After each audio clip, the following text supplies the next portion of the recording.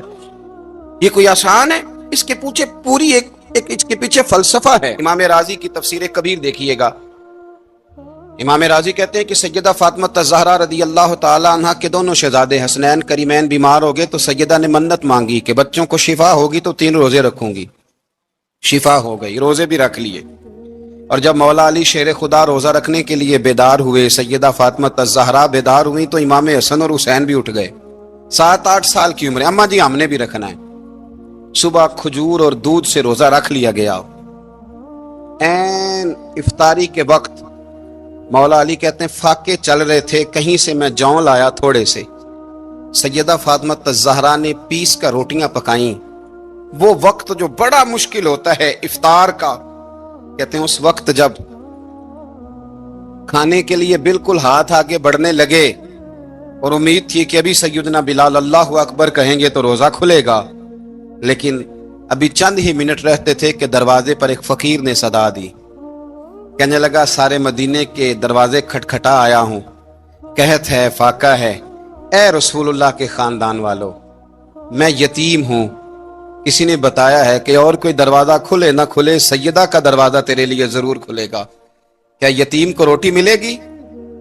تو حضرت مولا علی نے بچوں کی طرف دیکھا ہی تھا کہ امام حسن ساری روٹیاں جا کے دروازے پہ دے آئے، کھجور اور پانی سے افطار ہو گیا۔ صبح پھر کھجور اور دودھ سے روزہ رکھا۔ امام راضی کہتے ہیں این وہ وقت جب افطار کا ٹائم آیا تو پھر دروازے پہ کسی نے صدا دی، کہا رسول اللہ کے خاندان والوں میں مسکین ہوں، رات سے روٹی کھائی ہے، نہ صبح کھا سکا نہ دوپہر، کسی نے بتایا ہے کہ اس دروازے سے خالی کوئی نہیں جاتا۔ امام حسن نے پھر سارا لنگر اٹھایا اور پھر جا کے دے دیا۔ تیسرا دن پھر ہوا، مجھے لگتا ہے کہ جب افطار کا ٹائم آیا ہوگا نا تو یہ خود ہی سارے دروازے پہ دیکھتے ہوں گے، یہ کوئی آیا نہیں لینے والا ابھی تک، لگتا ہے کہ نظریں دروازے پہ تھیں۔ این افطار کے وقت 3 روٹیاں جب جوں کی پک کے آئی، ایک بھکاری نے صدا دی، کہنے لگا میں قیدی ہوں، آج ہی قید سے رہائی ملی ہے، پہلے دن کسی کے دروازے پہ صدا دی ہے روٹی ملے گی۔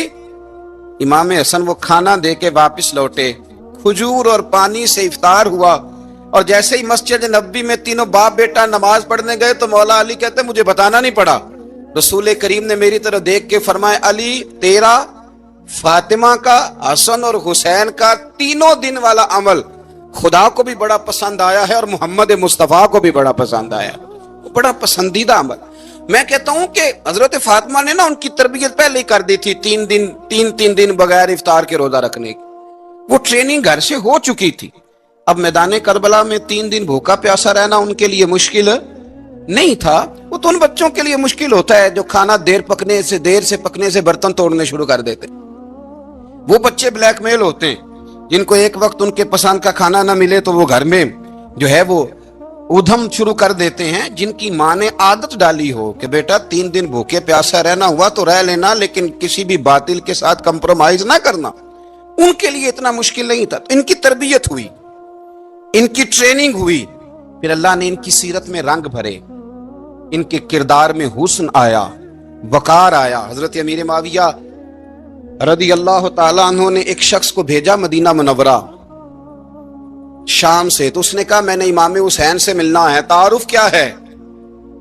جناب امیر معاویہ فرمانے لگے مسجد نبوی میں جانا جس کے گرد لوگ سب سے زیادہ ادب سے بیٹھے ہوں، اور جس کی باتیں سب سے زیادہ میٹھی ہوں، اور جس کی نظریں سب سے زیادہ جھکی ہوں، اور جس کے چہرے پر تمہیں سب سے زیادہ وقار نظر آئے، وہی علی کے بیٹے حسین ہوں گے۔ جو سب سے زیادہ تمہیں وہاں ماحول کے اندر جو شخص نظر آئے، پوچھنے کی ضرورت نہیں پڑے گی۔ وہ شخص کہتا میں مدینے آیا تو میں نے واقعی ایک شخص کو دیکھا، شہد کے گرد مکھیوں کا اتنا ہجوم نہیں ہوتا جتنا امام حسین کے گرد رسول اللہ کے غلاموں کا ہجوم تھا، لیکن نظریں جھکی ہوئی، باتیں میٹھی، لہجہ گداز، لفظوں میں رانائی، اور لوگ کئی باتیں پوچھتے تو علی کے صاحبزادے ایک آدھ جملہ بولتے تو لگتا یہ کہ وہ جملہ سیدھا دل میں اترتا چلا جاتا ہے۔ امام علی مقام کے کردار میں کچھ باتیں بڑی زیادہ تھیں، بہت زیادہ تھیں، بڑا حسن تھا۔ ایک بات تو یہ تھی، امام حسین رضی اللہ تعالیٰ عنہ کا علم و فضل بڑا کمال کا تھا۔ ایک دفعہ صحابہ میں مسئلہ بن گیا کہ بچہ پیدا ہوتا ہے تو اس کا وظیفہ کیسے لگانا ہے۔ امام حسین کا علم و فضل بتا رہا ہوں، علم و فضل، تو بات بڑی پیچیدہ ہو گئی۔ حضرت عبداللہ ابن زبیر کے پاس لوگ آئے، کہنے لگے کہ آپ بڑے صاحب علم و فضل ہیں، آپ نے حضور علیہ الصلوۃ والسلام کے ساتھ وقت گزارا ہے، تو مسئلے کو حل کریں کہ بچہ پیدا ہونے کے بعد حکومت اگر وظیفہ لگائے گی تو کب لگائے گی۔ جب بحث طول پکڑ گئی، مسئلہ حل نہیں ہوتا تھا، تو حضرت عبداللہ ابن زبیر کہنے لگے ہم سے نہیں حل ہوگا، ایک بندہ ہے جس کے سینے میں رسول اللہ صلی اللہ تعالی علیہ وسلم کے نور نبوت کا فیضان ہے، وہ یہ مسئلہ حل کریں گے۔ تو کہا وہ کون سے؟ آپ فرمانے لگے جب ہم سے مسائل حل نہیں ہوتے تو ہم ان کے علم سے فائدہ اٹھاتے ہیں۔ کہا کون ہے؟ کہا جناب امام حسین۔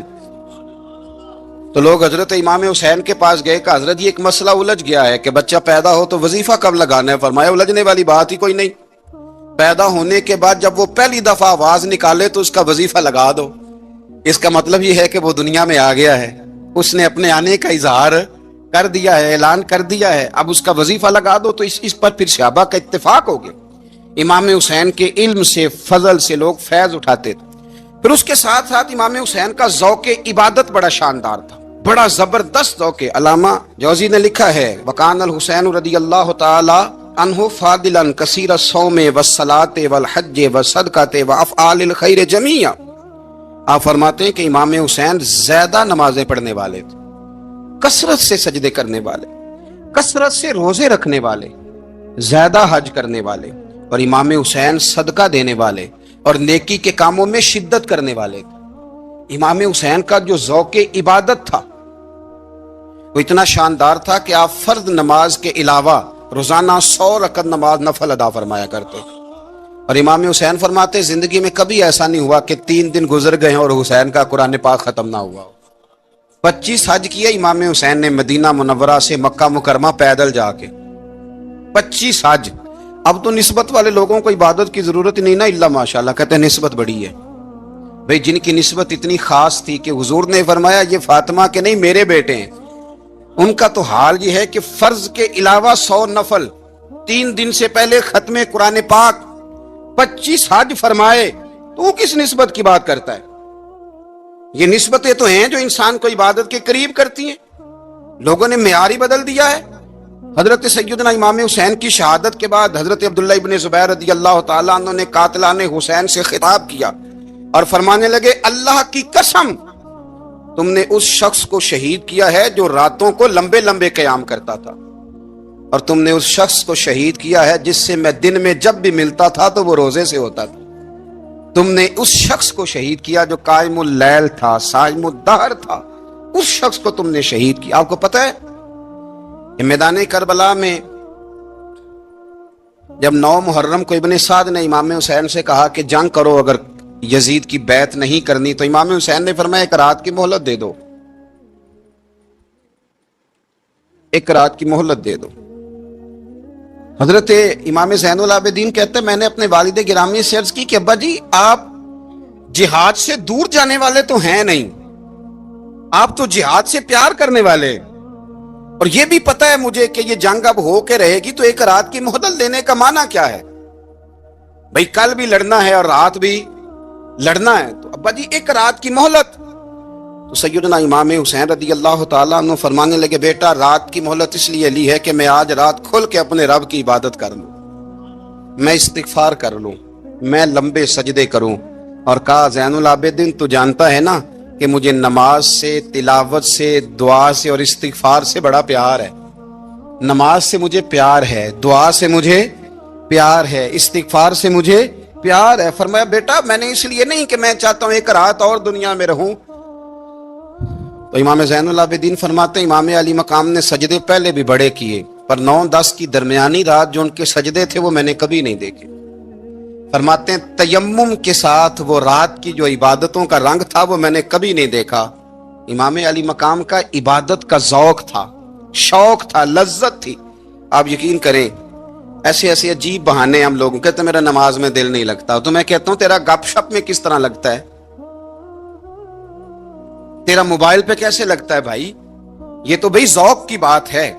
امام حسین کہتے ہیں مجھے قرآن پاک سے پیار ہے، مجھے تلاوت سے پیار ہے، مجھے دعا سے پیار ہے، مجھے استغفار سے پیار. بھائی جس کو جس چیز سے پیار ہوگا دل لگ جائے گا. ہم نے کبھی پیار کیا ہی نہیں اس سے، جن چیزوں سے پیار ہے وہاں دل لگ جاتا ہے. یہ ایک بہانہ ہے، ورنہ کثرت سے عبادت کرنا، ذوق پیدا کرنا، یہ تو اہل اللہ کا طریقہ ہے. والذین یبیتون لربہم سجدا وقیاما، رب کے بندوں کی علامت یہ ہے کہ وہ راتیں سجدے اور قیام میں گزار دیتے ہیں. تو امام حسین کی سیرت کا کمال ہے کہ ذوق عبادت رکھتے تھے. دوسری بات جو امام علی مقام کی سیرت میں بڑی شاندار ہے وہ یہ ہے کہ سخی بڑے تھے. ایک قول سنانا ہے آپ کو امام حسین کا، اور خواہش میری یہ ہے کہ میرے حاضرین اور ناظرین اس قول کو رٹا لگا کے یاد کریں، اس قول کو انشاءاللہ.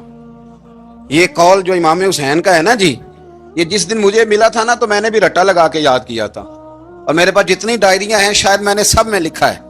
امام علی مقام رضی اللہ تعالیٰ عنہ فرماتے تھے اللہ کی رضا کے لیے کسی شخص کی ایک حاجت پوری کر دینا 1 مہینہ مسجد میں اعتکاف کرنے سے زیادہ درجہ رکھتا ہے. ایک بندے کی ایک حاجت پوری کر دینا 1 مہینہ پورا مسجد میں اعتکاف کرنے سے زیادہ درجہ رکھتا ہے. خدا کے بندے تو ہیں ہزاروں اور بنوں میں پھرتے ہیں مارے مارے، میں اس کا بندہ بنوں گا جس کو خدا کے بندوں سے پیار ہوگا.